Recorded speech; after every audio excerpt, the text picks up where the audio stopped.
Sumainyo ang Panginoon. At sumainyo rin. Ang mabuting balita ng Panginoon ayon kay San Mateo. Papuri sa iyo, Panginoon. Noong panahong iyon, samantalang nagsasalita pa si Jesus sa mga tao, dumating ang kanyang ina at mga kapatid. Naghihintay sila sa labas at ibig siyang makausap. May nagsabi sa kanya, "Nasa labas po ang inyong ina at mga kapatid at ibig kayong makausap." Ngunit sinabi ni Jesus, "Sino ang aking ina at sino-sino ang aking mga kapatid?" Itinuro niya ang kanyang mga alagad at sinabi, "Ito ang aking ina at mga kapatid. Sapagkat ang sinumang sumusunod sa kalooban ng aking amang nasa langit, ang siya kong ina at mga kapatid." Ang mabuting balita ng Panginoon. Pinupuri ka namin, Panginoong Hesukristo. Isang magandang umaga po sa inyong lahat. Ngayong araw na ito ng Biyernes, ika-33 linggo sa karaniwang panahon ay ang paggunita rin ng pagdadala sa mahal na Birhen sa templo.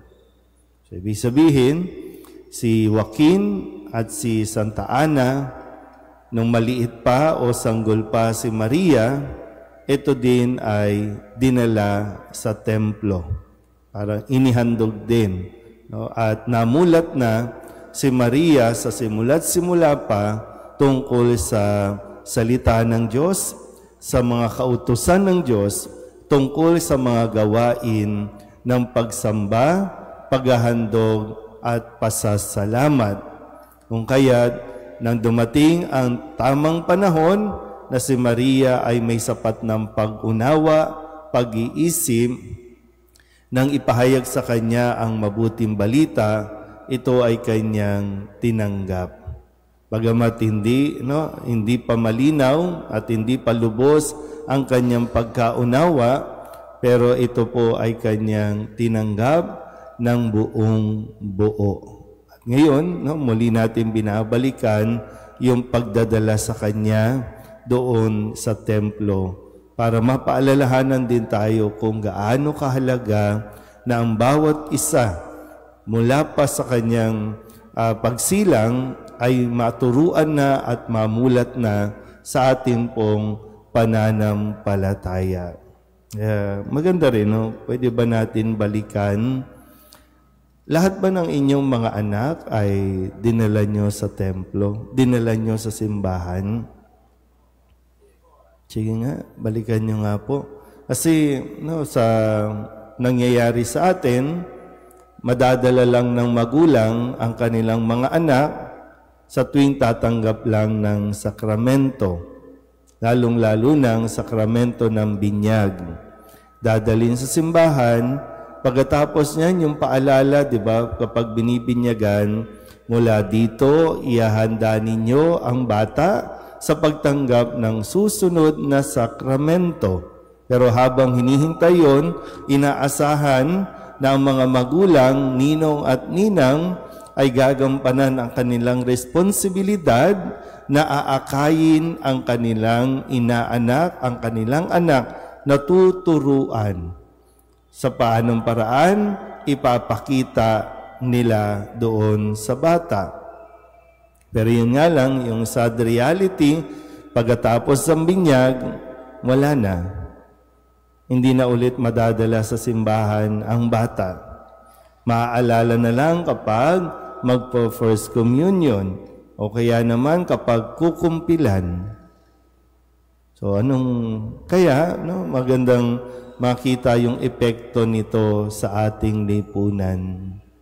Kasi yung sabi nga ni Kristo, di ba, ang mga nakikinig at sumusunod sa aking o sa kalooban ng aking amang nasa langit, ang siya kong ina at mga kapatid.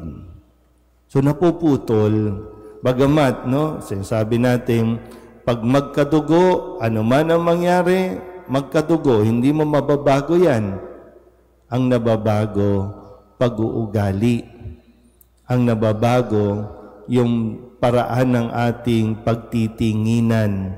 Okay, magkapatid tayo, magkamag-anak tayo, magulang mo, anak mo, okay yun, nasa papel. No? Pero yung connection bilang pamilya, nasaan? Napuputol dahil lamang sa kapangyarihan, posisyon, kayamanan. Kaya nga pinag-aaway-awayan, konting mana, konting pera, pinag-aawayan, nagkakalimutan, pinuputol ang ugnayan dahil lang dyan. Pero ang pinakamatibay pala, na magpapatibay ng ugnayan ng pamilya at yung bang kahit hindi mo kadugo, maaari mong maging kapamilya kung ito ay nakaugat, ang inyong relasyon o ang ating relasyon nakaugat sa salita ng Diyos. Nakaugat sa mga pagsunod sa utos ng Diyos.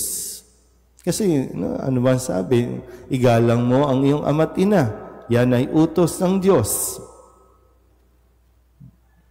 So, di ba? Yun yung nagpapatibay at nagpapalalim. Kaya magandang mapagnilayan natin ngayon, gaano kalalim ang relasyon nating mga pamilya.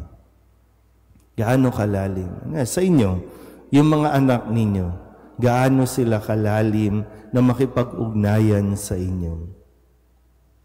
Kasi talaga makikita mo yung pinagkaiba na ang mga bata ay lumaki sa isang pamilya na ang mga magulang nagdadasal, na ang mga magulang nagsisimba.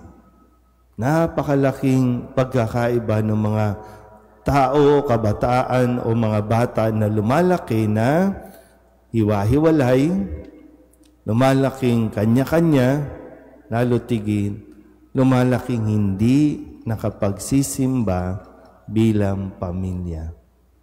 Hindi ko alam po, pag tinitinan ko kayo, kadalasan kayo na lang, either wala na kayong asawa, wala na kayong mga anak, kasi mga nagsilakihan na, may kanya-kanya ng pamilya.